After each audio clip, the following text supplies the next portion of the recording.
अंबाजी भगवान शिव से विलग होकर अपने शरीर को भस्म किया, हिमालय के यहाँ जाकर के पार्वती जी के रूप में प्रकट हुए। हिमालय पुत्री पार्वती बाल्यावस्था से ही निरंतर ध्यानस्थ रहना शिव अनुराग में। जब किशोर अवस्था हुई, किसी से कोई संभाषण नहीं करती थी माता जी, हर समय भगवान शिव के ध्यान में निमग्न रहना, कठोर तप करना शुरू कर दिया। जो बिल्व पत्र सूख कर गिर जाते थे, माताजी उसको अपने मुख में रख करके पा लेती। एक बिल्व पत्र, अपर्णा, शरीर सूखने लगा। माताजी का नाम अपर्णा। भारी तपस्या। भगवान शंकर को एकदम बोध हुआ कि सती का जन्म पार्वती के रूप में हिमालय के यहाँ हो चुका है और वो हमारे लिए कठिन तपस्या कर रही है। तो सप्त ऋषियों को बुलाया और उनसे कहा कि जाओ इनके प्रेम की परीक्षा लो। जानते हैं, सब कुछ जानते हुए भी ये होता है। जैसे लोग कहते हैं भगवान जानते हैं अपने भक्त को, तो परीक्षा क्यों लेते हैं? तो पढ़ाया तो टीचर ने ही है, तो सालाना परीक्षा तो होगी ही कि तुम क्या पढ़े हो। ऐसे ही तुम्हारे प्रेम की परीक्षा होगी। तुम हरि को चाहते हो या हरि की रची हुई माया को? हरि की हुई रची हुई माया में आकर्षित हो गए तो 0 आ जाएगा। और हरि की तरफ देखते रहे, माया से बच गए तो नंबर आ जाएंगे। 100 के 100 आते हैं यहाँ, 98-96 नहीं आते। 2 ही चैप्टर हैं। हरि पसंद कर रहे हो या हरि की माया? हर भक्त के सामने आता है तो प्रायः लड्डू ही खाने को मिलता है। बचता वही है जो मामे वे प्रपद्यन्ते माया में ताम तरंति थे, केवल हरि। हे सप्तऋषियों, जाओ, हमारी आज्ञा है। पार्वती की प्रेम की परीक्षा लो, यदि पास हो जाएं तो उनको तपस्या से निवृत्त करो। बोलो महादेव जी प्राप्त हो जाएंगे। जाओ भवन को चली जाओ, तपस्या की आवश्यकता नहीं। ऋषियों ने जाकर के पार्वती जी को देखा, मानो मूर्तिमान तपस्या विराजमान, अस्थिमात्र हुए रहे शरीर, सूखे पत्ते बिल्व के। मुनि बोले, हिमांचल नंदिनी, इतना कठोर क्या प्राप्त करना चाहती हो? किसकी आराधना कर रहे हो? तुम्हारा लक्ष्य क्या है? यदि हम सुनने के अधिकारी हों तो आप कृपा करके बता सकती हैं। पार्वती जी ने कहा, मन बड़ा सकुचाता है आपसे ये बताने में। आप लोग कहीं मेरी हंसी ना उड़ा दें जो मेरा लक्ष्य है। मैंने भी बहुत सिखाने की कोशिश की, लेकिन मेरा मन नहीं मान रहा, हट पकड़ लिया है। क्योंकि मेरे गुरुदेव ने मुझे जो आकर के बचपन में बता दिया, मैं वही हृदय से स्वीकार कर ली। मुनियों, वैसे आप भी हंस दोगे। ऐसा लगता है जैसे हम भारी प्रबल धारा में बालू का बांध बनाना चाहती हैं। कहाँ भगवान शिव और कहाँ मैं? मेरे गुरुदेव नारद ने बचपन में आकर के कहा, तुम्हारे पति देवाधिदेव महादेव होंगे। बस मैं तब से अपने पति की प्राप्ति की आराधना कर रही हूँ। पता नहीं आप मेरी बात सुनकर हंसेंगे कि मानो बिना पंख के मैं आकाश को छूना चाहती हूँ। ऋषि हंस पड़े और कहा, बात तो सही है, पर्वत से उत्पन्न हुई हो तो इसलिए तुम्हारी बुद्धि भी हमें लगता है जड़ ही है। नारद के उपदेश से आज तक किसी का घर बसा है? नारद के उपदेश से किसी का घर बसा है? अरे जिसका उपदेश किया उसको बैरागी बना दिया, गृहस्थी तो बनाया नहीं। नारद उपदेश सुनकर किसी का घर बसा हो, ऐसा तक प्रमाण नहीं है। देखो, दक्ष के पुत्रों को उपदेश किया, 10,000 को 1,000 लौट कर नहीं आए, सब बैरागी बन गए। चित्रकेतु को उपदेश किया, घर चौपट हो गया। प्रहलाद जी को उपदेश किया, पूरा हिरण्यकश्यप का नाश हो गया। तुम्हारे गुरु नारद जी की जो सीख सुना बर्बाद हो गया, बाबा जी बन गया, भजनानंदी बन गया। वैसे हम बताएं, नारद जी हैं बड़े कपटी, ऊपर से साधु का चिन्ह है, अंदर से कपट। क्या कपट? उसके संसार का नाश कर देते हैं, भगवान से जोड़ देते हैं। मुझे नारद जी की बात कम समझ में आती है। ये उल्टा बोल रहे ऋषि परीक्षा के लिए, गुरु निष्ठा हटाने के लिए, समझ रहे हो? पार्वती जी ने कहा, बचपन में मेरे गुरुदेव ने बता दिया, वही मैं। नारद जी की बात आज तक घर किसका? जो नर नारी नारद की बात सुने, भवन त्याग करके भिखारी बन गया, प्रमाण है। उनके वचनों पर तुम विश्वास मान रही हो? महादेव जी को पति निर्गुण नीलाज कुबेश कपाली अकुल अगेह दिगंबर ब्याली। नारद जी ने तुम्हें भगवान शिव को पति बिल्कुल निर्गुण समझो। निर्गुण को बता, दूसरा भी अर्थ होता है और एक अर्थ होता है कि कोई गुण नहीं। नीलाज, नंगे धड़ंगे घूमते कभी कभी। दिगंबर, कोई लज्जा नहीं। कुबेश, भाई सुंदर मुकुट लगाए हो, पोशाक पहने हो, नहीं चिता की भस्म लगाए, मुंडों की माला पहने, बहुत बाघंबर डाल लिया, ये कुबेश है। कपाली, मनुष्य के मुंडों की माला। अकुल, आज तक कोई पता नहीं लगा कि किस कुल के हैं महादेव जी, क्योंकि सब कुलों के मूल है, मूल का मूल वही है, उनके मूल कोई है नहीं। आगे एक दीवाल नहीं है, 60,000 योजन का एक बरगद का पेड़ है, उसी के नीचे रहते। 60,000 योजन, 1 योजन 4 कोस, 1 कोस 3 किलोमीटर। कितना बड़ा वटवृक्ष? कैलाश में एक वटवृक्ष जिसके नीचे रहते 60,000 योजन का। 6 ऋतुएं शोभा देती उसी वटवृक्ष के। और कोई घर तो है नहीं महादेव जी के। और आभूषण भूल मत करना, बड़े बड़े विषैले सांपों का आभूषण, कोई सोना चांदी नहीं पहनते महादेव जी। हमें लगता है ऐसा दूल्हा के लिए ऐसा तप, नारद जी ने ठग लिया तुम्हें, पागल बना दिया तुम्हें। देवाधिदेव महादेव के सुनो, इन्हीं ने शिक्षा दी थी सती को, ऐसे बौरे पति मिले, आग में जाके शरीर भस्म करना पड़ा। इसलिए हम तुम्हें बता रहे हैं कि बहुत सुंदर दूल्हा हम देख के आए हैं। हम जान गए थे कि तुम तपस्या कर रही हो। हरि का नाम सुना है, बैकुंठ में रहते हैं, बहुत सुंदर हरि है। यदि उनका आप वर्ण कर ले तो सुखी हो जाएंगे। बैकुंठ राजधानी, अब आभूषण उनके क्या कहना, पार्षद सही।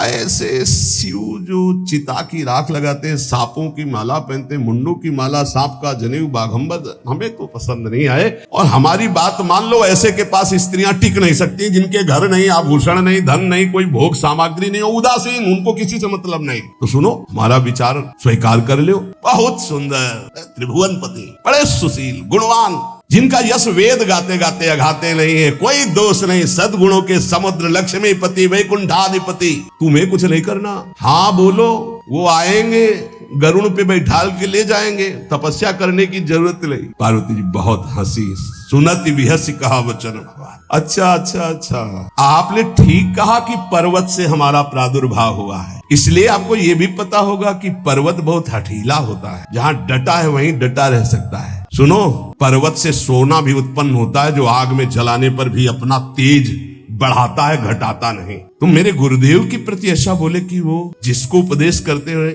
उसका घर उजड़ जाता है, तो बसो भवन उजरो नहीं डरो, पर नारद बचन न मैं परिहरऊं। अपने गुरुदेव के एक भी शब्द को मैं नहीं काट सकती, चाहे मेरा जीवन रहे या ना रहे। बसन हमारा और हमारा भवन, हमारा श्रृंगार, हमारा सर्वस्व, ये मिले या ना मिले, पर हमारे महादेव जी मुझे। तुम आभूषणों की, वसन भूषण की बात कर रहे हो, ग्रह की बात कर रहे हो, पद की बात कर रहे हो। गुरु के बचन प्रतीति न जेहि, सपने हूँ सुगम ना सुख सिद्धि तेहि। एक बात तुम्हें बता दूं सप्तऋषियों, जिसे अपने गुरुदेव के वचनों पर विश्वास नहीं, गुरुदेव का भरोसा नहीं, उसे कभी कोई सुख और सिद्धि कदा प्राप्त ही नहीं हो सकती। महादेव अवगुण भवन विष्णु सकल गुण धाम, जय कर मनुरम जाहि संते ते ही सन काम। आपने बताया कि महादेव में कोई गुण नहीं है और विष्णु समस्त सद्गुणों के धाम है, मैं मानती हूं, लेकिन मेरा मन महादेव जी से रम गया है। अब तो केवल महादेव जी, पहले मिलते हो सलाह करते तो तुम्हारी बात सुनती, अब तो गुरुदेव नारद जी ने जो उपदेश किया वही मैं करूंगी। ये इष्ट निष्ठा होनी चाहिए। अब तो हमारा जन्म आराध्य देव के लिए, अब कौन गुण दोष का चिंतन करे। करोड़ जन्म लूंगी, अगर इस जन्म में महादेव जी ने मिले तो करोड़ जन्म लूंगी, हर जन्म तप करूंगी, पर हमारे प्रीतम होंगे महादेव, पति होंगे महादेव। हजार बार आकर के, सैकड़ों बार आकर महादेव जी भी कहें कि अपने गुरुदेव के वचन छोड़ दो, तो मैं अपने गुरुदेव के वचनों का त्याग करने वाली नहीं। आप जा सकते हैं, बहुत जगत में कुंवारी कन्याएं और कुंवारे वर हैं, उनका ब्याह करा दीजिए। मेरी तो केवल एक ही बात रहेगी, हर जन्म महादेव जी के लिए। समस्त सप्तऋषियों ने साष्टांग दंडवत की और कहा, जगदम्बा आप नित्य शिव की अर्धांगिनी, भगवान शिव ने ही मुझे भेजा था आपकी परीक्षा के लिए। जाओ, भगवान शिव सब जान रहे हैं, ब्याह पक्का, अब आपको तप करने की जरूरत नहीं है। प्रणाम करके सप्तऋषि गए, हिमांचल से कहा सादर अपनी कन्या को लेवा लाओ और ब्याह की तैयारियां शुरू करो।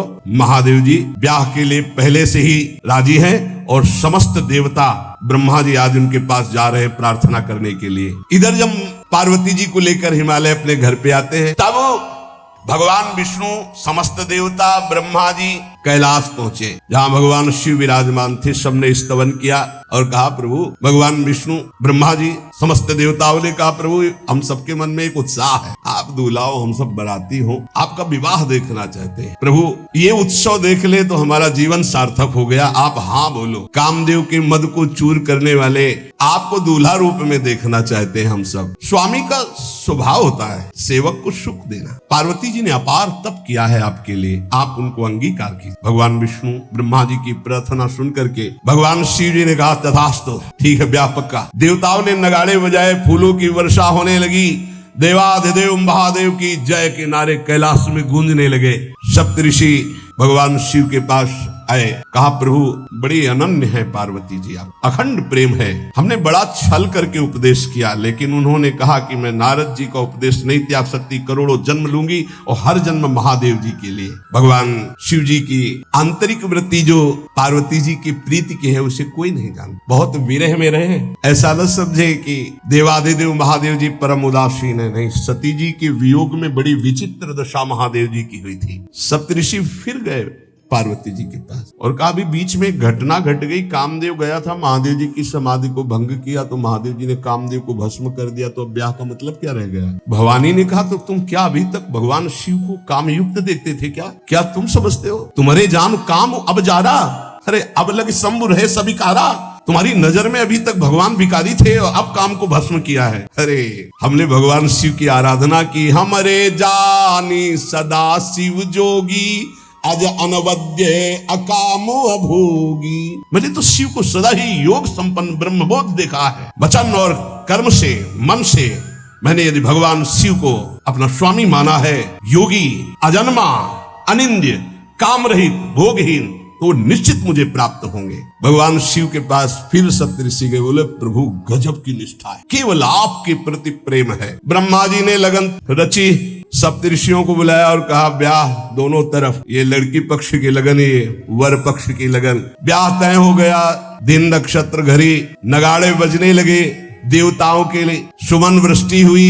ब्रह्मा जी ने सबको बुलाया, हिमालय ने सबको निमंत्रण दिया, बड़े बड़े पर्वत भेंट लेके आ रहे हैं, बड़े बड़े रस निधि समुद्र भेंट लेकर के आ रहे हैं। वहां भोजन पान के लिए हिमालय के पास कोई कमी थोड़ी थी, रस की नदियां बह रही थी, विविध प्रकार के रस, विविध प्रकार के फल, विविध प्रकार के भोग वहां सब व्यवस्थित किए जा रहे हैं। ब्रह्मा जी ने कहा देखो सबसे पहले नारायण की समाज रहेगी, दूल्हे की नहीं रहेगी, नहीं तो गाली ही पड़ेगी। हिमालय के यहाँ प्रवेश पाने के लिए बरातियों में सबसे पहले नारायण, फिर देवराज इंद्र का परिकर, वायु देवता, अग्नि देवता, सबसे पीछे दूल्हा की बारात। बात तय हो गई, ऐसे ऐसे सब अपने अपने वैभव संपन्न सब तैयार हो रहे हैं। बोले महाराज दूल्हे को तैयार किया जाए। दूल्हे की तैयारी हो रही भाई, चिता की भस्म, इसे पाउडर ले गए, पहले चिता की भस्म लगाएंगे। अब जटाएं बांधी गई, जटा से त्रिभुवन का विनाश जब करना होता, जटा खोलकर जब तांडव करते तो कोई नहीं बचता। जटा कटा संभ्रमम भ्रमण निलंप निर्झरी बिलोलवी चिवल्लरी विराजमान मूर्धनि धगत धगत धगत जो ललाट पट्ट पावक। तीसरा नेत्र मानो विश्व का विनाश करने के लिए उसे पटबंद किए हुए विशाल जटाएं। जटा का तो मुकुट सवाल आ गया, अब जटा बंधे का ऐसे सांप, ये मुकुट सांप, और कुंडल करिया और भूरी भी थी, हाँ सोने चांदी के लिए, डंक मार दे तो बेहोश हो जाए। पहिरे ब्याला बाजूबंद छोटे फण वाले, है कोई पनिहा कोई दुमहा ऐसे, और ऐसे जनेऊ वासुकी नाग, गले के माला भगवान का विभूत, ऐसा स्वरूप है। और शेर की छाल नीचे, शशि ललाट द्वितीया का चंद्रमा, शशि ललाट ये मुकुट द्वितीय का चंद्रमा,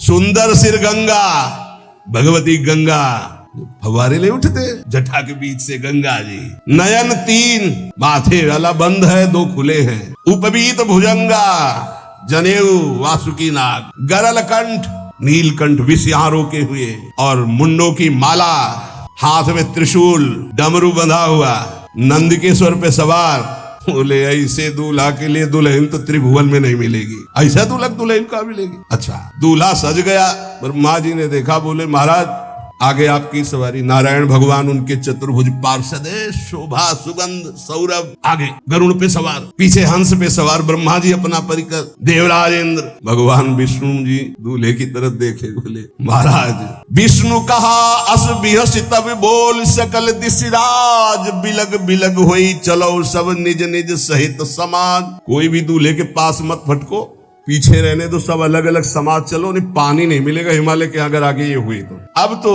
वर अनुहारी बरात न भाई, हंसी करहियो पर पुर जाई। नारायण ने कहा कि दूल्हा के अनुरूप ही हम सब बराती नहीं भैया, दूल्हा सबसे पीछे, सब बराती क्रम से पहले हम, फिर ब्रह्मा जी, फिर देवराज इंद्र, ऐसे सब। भगवान शिव ने कहा तुम अपने पार्षद सब लिए हो तो हम बुलाते हैं, श्रृंगी निकाली, जे ही बजाया तो भगवान शिव के पार्षद आ गए। शिव अनुशासन सुनि सब आए, प्रभु पद जलद शीस तिन, जय हो महाराज की आज्ञा करो। अरे बोले विवाह हमारा बहुत दिलों से आओ, घुचप्पा जैसे देखो ना, अगिया बैताल। हाँ अब कैसे शिव के बराती हैं, जरा ये आगे पार्टी तो निकल गई बंदनी। ये जो भगवान शिव ने बुलाया बरातियों को, अपने साथियों को, किसी के एक को मुख नहीं, केवल मांस का पिंड है, और किसी के पूरे शरीर में मुख है, किसी के एक भी हाथ पैर नहीं है, लुढ़कता चल रहा है, और किसी के बहुत से हाथ पैर हैं, किसी के नेत्र नहीं है, किसी के बहुत नेत्र हैं, बड़ा विचित्र। किसी के हड्डी है तो कोई बहुत मोटा है, कोई बहुत पतला है। तन खीन को अति पीन, पावन को अपावन, गति धरे भूषण कराल, कपाल कर सब सद्य सोनित तन भरे। खरस्वान सुमर सुकाल, मुख गन भेष अगणित को गने, बहु जिनस प्रेत पिशाच जोगी, जमात बरनत नहीं बने। पिशाचिनी खून लपेटे नाच रहे, भगवान शिव का विवाह। और भूत और किसी के सुअर के मुंह, किसी के कुत्ता के मुंह, किसी के गधा के मुंह, बड़ा विचित्र भेष भगवान के शिव के पास। नाचहि गावै गीत, कौन अप्सरा गंधर्व नहीं, परम तरंगी भूत हो, ऐसे बच रहा है। ये गान हो रहा है, हड्डी है भूत की, भगवान शिव के सामने नाच रहा है, गान। कैसा शोभा होगी, खून लपेटे पिशाचिनी, अगिया बैताल, रोड लाइट, अगिया बैताल, भगवान शिव की बारात। भूत प्रेत बड़े मौजियल, स्वामी का विवाह हो रहा है, खूब छिड़क कर नाच रहे, देख ले तो मूर्छा आ जाए। अब बनी है बारात, तो जस दूल्हा तस बनी बराता। बाजा कौन बाज रहे हैं, कोई गाल बजा रहा है, कोई मुंह बजा रहा है, और बैंड थोड़ी बज रहे हैं, कोई चीख रहा है, तो जैसे अलग अलग नहीं, तुरही बज रही है, वहां कोई बाजे नहीं, सब भूत है, भूत प्रेत पिशाचिनी, ऐसे स्वर निकल रहे हैं। अब भगवान शिव चले नंदिके पर सवार होकर, जस दूल्हा तस बनी बराता। हिमालय बड़े उत्सव में है, देवाधिदेव महादेव जी की महिमा हिमालय की पत्नी से नारद जी ने सब सुना रखी है। अब तो जितने भी सुंदर सुंदर सब पदार्थ, सब व्यवस्थाएं, सब किए हाथ जोड़े खड़े हैं। जगदम्बा जहाँ विराजमान है, वहाँ सिद्धियों की कौन सी कमी है। ये हुआ कि जय हो बारात पधार रही है, सामवेद का गान करते हुए गरुड़ पर विराजमान भगवान। सब हिमालय वासी ओहो धन्य है, धन्य, यही दूल्हा है, बाराती है। दूल्हा तो भी बहुत सुंदर हो गए, सब देख के लुभायमान हो गए, नारायण परिकर सब। पीछे देखा हंस पर सवार भगवान ब्रह्मा जी, चतुर्मुख वेद सब।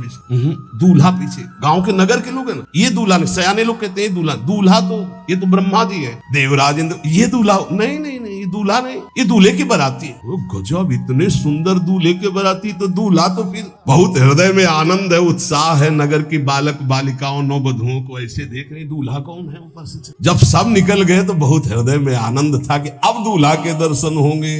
जो ही दूल्हा की पार्टी आई, शिव समाज जब देखन लागे, भीतरी चले बाहन सब। जितने अगवाली कर ले आए थे, धोती संभाल के जान बचा के भागे। जो बड़े बूढ़े थे, जो महिमा सुने थे, वो धरी धीरजू ताहा रहे सयाने, बड़ी हिम्मत करके रुके कि शिव है। लेकिन जो नौजवान बालिकाएं, बूढ़ी, नौबहुएं, ये को वहां मंगलाचार में नहीं टिकी, सब अगवानी पे भाग पड़ी। धीरज धर करके बालक घर में पहुंचते, जवान पहुंचते, बहुएं, क्या बात है, तुम लोग भयभीत क्यों हो गए, कोई घटना घटी क्या ब्याह में, बारात है। यमराज की पूरी सेना आ गई। भैया दूल्हा देखा कैसा, बरू बौराह बावरा है, क्यों, बैल पे सवार है, सांप की माला पहले, भस्म चिता की लगाए, मुंडों की माला। अरे पूछो मत, ऐसा दूल्हा। दूल्हे के शरीर तन छार ब्याल, कपाल भूषण, नगन जटिल भयंकरा, संगभूत प्रेत पिशाच जोगिल, बिकट मुख रजनी चरा। जी के लौट के बता रहे, भाग्य मनाओ, जो जियत रहा है बारात देखत, पुण्य बढ़ते ही कर सही। जिंदा लौट आए, बड़े पुण्य समझो, जो बारात देख ले जिंदा रह जाए, बड़े भाग्य तिनके। देखी सो उमा विवाह घर घर बात सब लड़िकन। सबने कहा कि अगर दूल्हा को बाराती को देख के जिंदा रह जाए तो विवाह देख पावेगा, मतलब जिंदा नहीं रहेगा। जो बड़े बुजुर्ग थे वो समझा रहे, देखो भगवान शिव हैं, उनकी समाज है, सबको वास दिलाया गया। अब आरती करने के लिए, सुमंगल गाने के लिए नवीन स्त्रियां पार्वती जी की माता के साथ आ रही। मैना सोने की थाल है, बड़ा आनंद है दूल्हा का। प्रथम दर्शन और आरती लेके जे भी देखा दूल्हा को, यही दूल्हा है। हाँ, भारी रोष पैदा हुआ कि नारद जी ने बर्बाद कर दिया हमारा घर, हमारी बिटिया सूखे पत्ते खा के इसके लिए भजन करती रही। मैना जी ने पीछे मुड़ के देखा, एक भी नहीं स्त्री थी, अकेले थाली लिए खड़ी थी। लौट के आई, उन्होंने कहा कि सब भाग क्यों पड़ी? बोले प्राण बचाए, ऐसे ऐसे करिया फुसकार रहे थे। कोई थाली पटक दी, आरती की गई, पार्वती जी को गोद में बैठाला और रोने लगी। बिटिया ऐसे के लिए भजन किए हो, ऐसे के लिए तपस्या किए हो? आंसू भर के कहा कि विधाता की बुद्धि मारी गई, जिसने तुम्हारी जैसी सुंदर कन्या, वो ऐसा बावरा दूल्हा, ये संयोग रचा है, बुद्धि खराब हो गई ब्रह्मा की। कसकीन बरु बौराह विदिजई तुम्हें सुंदरता, त्रिपुर सुंदरी भगवती पार्वती। अरे जो फल लगना चाहिए कल्प तरु में, वो बमूर में लग रहा है। ये आज वही दिल उत्सव, ब्याह का उत्सव भगवान सिंह। अच्छा तो मेरा निर्णय सुन लिया जाए मैना जी का, अगर मेरी बात नहीं मानी गई तो हिमालय के शिखर से अपनी बेटी को लेकर गिर के आत्महत्या कर लूंगी, ब्याह नहीं होने दूं। फाइनल, तुम सहित गिरते गिरो पावक जरो, आग में जल जाऊंगी अपनी बेटी को लेके, समुद्र में डूब जाऊंगी, लेकिन ऐसे बोरे बोरा जो ये बर है इसके साथ ब्याह नहीं होने दूंगी, पक्का। सब रोने लगी मैना जी का आदेश सुनकर। मैना जी कहती, हाय मैंने नारद जी का क्या बिगाड़ा था? नारद कर में काह बिगाड़ा, भवन मोर जिन बसत उजारा। कितना बढ़िया सब चल रहा था। बेटी को उपदेश किया कि वर तुम्हारे शिव देवाधिदेव महादेव, बर्बाद कर दिया सब। ऐसा दूल्हा, सच्ची मैं ठगी गई नारद जी के द्वारा, पर अब अपना घर बर्बाद नहीं होने दूं। क्या जाने नारद जी बेटी का प्रेम क्या होता है। बांझ कभी प्रसव की पीड़ा जानती है? क्या जाने बाबा जी है हमारी बेटी हो ऐसा दूल्हा। जब देखा कि माँ बहुत गुरुदेव को उल्टा सीधा बोल रही है, तो उन्होंने कहा, माता विचार, जननी ही बिकल बिलो की भवानी, बोली जुत विवेक मृदुबान। माँ विचार, तुम क्यों ऐसा आलाप कर रही हो? अगर मेरे भाग्य में ऐसा पति लिखा है तो तुम टाल नहीं सकती। कर्म लिखा जो बाउर नाहू, तो कत दोष लगाई काहू। तुम सन मिटे की विधि के अंका, व्यर्थ लेहु जनि मातु कलंका। माँ मेरे भाग्य में ऐसा ही लिखा है, आप व्यर्थ में क्यों रो रही? जब पार्वती जी की ऐसी करुण बात सुनी तो सब स्त्रियां रोने लगी, विधाता को दोष लगा रही। नारद जी के पास हिमालय गए, बोले हम तो संभाल लेंगे, घर में सब गड़बड़ हो गए। अरे इनको समझाते कि ठीक से आते, कैसे आए हैं ये, जैसे विनाश कर ले आए हो। अरे ब्याह कर ले आए, घर में सब बिगड़ गया, मैना बिखर गई, ब्याह बंद, अब नहीं होगा, संभालो जाके। नारद जी गए और जाकर के मैना को कहा, देखो ये इनका बाहरी रूप है, ये जो आपके यहाँ पार्वती के रूप में जन्मी, ये नित्य इनकी अर्धांगिनी सती है, जो यज्ञ भवन में शरीर छोड़ करके आपके यहाँ जन्मी, ये इनकी नित्य संगिनी है, आप ऐसा शोक मत कीजिए। नारद जी विविध प्रकार से माता को समझाया। इनके द्वारा एक भ्रम हो गया था, तो इनको शरीर त्यागना आवश्यक हो गया। जब भगवान श्री राम सिया जी के लिए हे खग हे मृग हे मधुकर श्रेणी तुम देखी सीता मृग नैनी ऐसा पुकार रहे, तो भगवान शिव ने प्रणाम किया और सती जी के मन में संशय हुआ। सती जी ने सीता वेश धारण किया। जब भगवान शिव ने जाना तो उसी समय त्याग कर दिया था कि अर्धांगिनी रूप में अब कभी स्वीकार नहीं करो, क्योंकि पूज्य माता का रूप आपने धारण किया। तो ये मूल बात ये थी, इसीलिए योगाग्नि में जाकर शरीर को भस्म कर दिया और आपके यहाँ पार्वती जी के रूप में जन्मी है। जब नारद जी ने बताया कि आप बिल्कुल धैर्य रखिए, भगवान शिव का वैभव आपने देखा नहीं, ये इनका बाहरी रूप है, समझाया मैना को तसल्ली के। बोले अभी दूल्हा रूप आपको दिखाते हैं, आप चुप रहिए। तब मैना के हृदय में कुछ शांति हुई। जितने गांव के नगर के सब लोग थे सबको सूचना पहुंची, डरो मत, भगवान शिव है, ये लीला कर रहे हैं। अभी नारद जी गए और बोले विवाह करना है कि नहीं करना? शंकर जी से कहा, बोले आए इसीलिए, बोले ये सब बंद करो आप, ये रूप से विवाह होता है? वह हमारी सारी जो बिचौलिया हमें पीट रहे हैं, हम उधर जाओ तो उधर, ये रूप हटाओ। बोले कौन सा रूप धारण करें? दूल्हा रूप धारण। भगवान शिव ने जे भी, बहुत सुंदर शिव है, कर्पूर गौरम जैसे चिदार, 16 वर्ष की अवस्था, हाथ में दर्पण और अद्भुत मुकुट धारण किए हुए, जटाएं ढकी हुई, गौर वर्ण, वो सुंदर रूप जो देखे सो मोहित हो जाए। ध्याये नित्यम महेशम रजति किरणिमं चारु चंद्रावतन सम। कैसा सौंदर्य रूप महादेव जी का। चलो अब जो जेवनार के लिए सब शुभ नववधुएं सब मैना जी को बुलाया, देखो दूल्हा आ रहे हैं, एक एक कदम ऐसे चल रहे, संभाल संभाल के जैसे चलना सीख रहे हो। तांडव करने वाले चरण है, पर नारद जी ने अब नहीं, नव किशोर अवस्था, हाथ में दर्पण, वो सुंदर रूप भगवान शिव का, एक एक कदम बारात जो देखे सो मोहित। मैना ने कहा अहो भाग्य, ऐसे दूल्हा। बोले वही हैं जो नंदी पे सवार थे, इनके स्वरूप को जानना बड़ा कठिन है। अब जो सुंदर जेवनार हुई बरातियों के साथ भगवान शंकर की बड़े मधुर गीत गाए जा रहे हैं। मुनियों ने फिर हिमवान को लगन पत्रिका सुनाई। विवाह का ठीक समय देख करके समस्त देवता और वेद स्वयं मूर्तिमान होकर वेद उच्चारण कर रहे हैं। भगवान शिव का पाणी ग्रहण संस्कार हो रहा है। पार्वती जी जब श्रृंगार करके सभा में आई ब्याह मंडप पे, तो कोई ऐसा नहीं था जो देखकर मोहित न हो गया हो। त्रिपुर सुंदरी अम्बा है, लेकिन सब ने उनके श्री चरणों में सर झुकाया, क्योंकि जगदात्मा महेश पुरारी जगदम्बिका जानि भव भामा सुरन मनन मन कीन प्रणाम। ऐसा सुंदर रूप अम्बा जी का त्रिपुर सुंदरी है। जब वो दुल्हन रूप में पधारी, कोई भी ऐसा नहीं था जो एक बार देखकर मोहित न हो, पर सब श्री चरणों में, क्योंकि जगदम्बिका है, भगवान शिव की आद्या शक्ति है। सुंदरता मर्याद भवानी जाय न कोटि बदन बखानी। करोड़ों मुखों से यदि वर्णन हो तो इस समय जो पार्वती जी का सुंदर रूप है, नव किशोरी और दुल्हन रूप, पार्श्व में बैठे अत्यंत सुकुमार, कपूर और चांदी की तरह गौर वर्ण, एकदम तेजोमय, विशाल नेत्र, स्वर्ण आदि के आभूषण, कहीं कोई एक बिच्छू सर्प कुछ नहीं, बिल्कुल नव किशोर राजकुमार स्वरूप भगवान शिव पार्वती का मन रूपी भौरा शिव जी के रूप को देखकर लुभायमान हो रहा। आज्ञा भई ब्याह प्रारंभ हो। आश्चर्य की बात, गणेश जी का पूजन सबसे शुरू हो। ले मुनि अनुशासन गणपति पूजे शंभु भवानी। गणानान्त्वा गणपति गंघवामहे प्रियानान्त्वा ले बोले गणेश जी पार्वती जी की मतलब पुत्र का भावातल कि वो जब उट्टल लगा रही थी उसी से। ये आदि गणेश है, ये आदि गणेश, जैसे आदि ब्रह्म, जैसे आदि ब्रह्म स्वरूप ये गणेश है। भगवान शिव और पार्वती जी ने प्रथम गणपति पूजन किया। मुनि अनुशासन गणपति पूजे शंभु भवानी। को सुनि संशय करे जनी, ये अनादि जी जान, कोई संशय मत करना कि वो पुत्र है जो पार्वती जी से प्रकट हुए।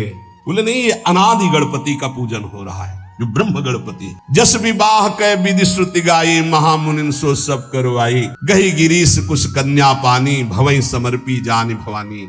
पाणी ग्रहण संस्कार किया, कन्यादान, ये बहुत बड़ा गृहस्थ धर्म में परम पावन है। देखो जो हमारी पूर्व धर्म मर्यादा की संस्कृति कितनी पावन संस्कृति है, जिसको आज हम भूलते चले जा रहे हैं, मनमानी आचरण करते चले जा रहे हैं। इसलिए गृहस्थ भी सुख में नहीं रह गया है। गृहस्थ अगर धर्म के अनुसार हो तो उसको परम पद की प्राप्ति होती, परम मंगल होता है। बहुत ये जो हमारी धर्म मर्यादा है बहुत सुख देने वाली है, लेकिन इसका प्रतिदिन उल्लंघन ही होता जा रहा है। न माता से मतलब, न पिता से मतलब, मनमानी आचरणों से मतलब, जो मन जैसे आवे वैसे बहे, ये हमारी धर्म मर्यादा। देखो स्वयं भगवान कैसी मर्यादा है। पानी ग्रहण कर रहे, कुछ जल मंत्र, ब्रह्म ऋषि साक्षी, फिर पानी ग्रहण। समस्त देवता मुनिगण वेद मंत्र उच्चारण करते हुए जय हो जय हो जय हो, विविध बाजे बज रहे, पुष्पों की वर्षा हो रही। शिव और पार्वती जी का विवाह संपन्न हुआ। बहुत कुछ श्री चरणों में भेंट रख करके हिमांचल ने प्रार्थना की, प्रभु आप तो कृपा के समुद्र हैं, अगर मेरी पुत्री से कभी कोई गलती हो जाए तो क्षमा कर। नाथ मामम प्रांशम ग्रह किंकरी करेहु, क्षमेउ सकल अपराध वही प्रसन्न वरुदेव। हे शिव आपसे एक ही प्रार्थना है, मेरी पुत्री अबोध है, कभी कोई गलती कर दे तो हे नाथ मैं क्षमा चाहता हूँ, मेरी पुत्री से कभी आप रुष्ट मत। बहुत प्रकार से भगवान शिव ने उनको आशीष दिया, ढांढस बंधाया। फिर भगवान शिव और उमा आनंद पूर्वक कैलाश पधारे। गोस्वामी तुलसीदास जी कह रहे, मैं भला उस महिमा को कैसे गा सकता हूँ, मैं तो गवार बुद्धि का हूँ। भगवान शिव और माता पार्वती जी आज भी अब भी कैलाश में विराजमान है। हर गिरजा विहार नित नेऊ, यही विधि विपुल काल चल गए। भगवान शिव और पार्वती का जो मंगल में विवाह सुनेगा, भगवान के चरणों में प्रीति, समस्त पापों का नाश होकर हृदय की निर्मलता, हरिहर में प्रीति निश्चित प्राप्त होती है। क्योंकि परम वैष्णवाचार, परम बोध संपन्न जगत गुरु भगवान शिव की लीला हृदय के अहंकार को मिटाती है। ये अहंकार के अधिष्ठात्र देवता है भगवान शिव, और जब तक अहंकार रहता है तो हरि के चरणों में या प्रियाजू के चरणों में प्रीति नहीं होती। सुनहु राम कर सहज स्वभाव, जन अभिमान न राखे काहू।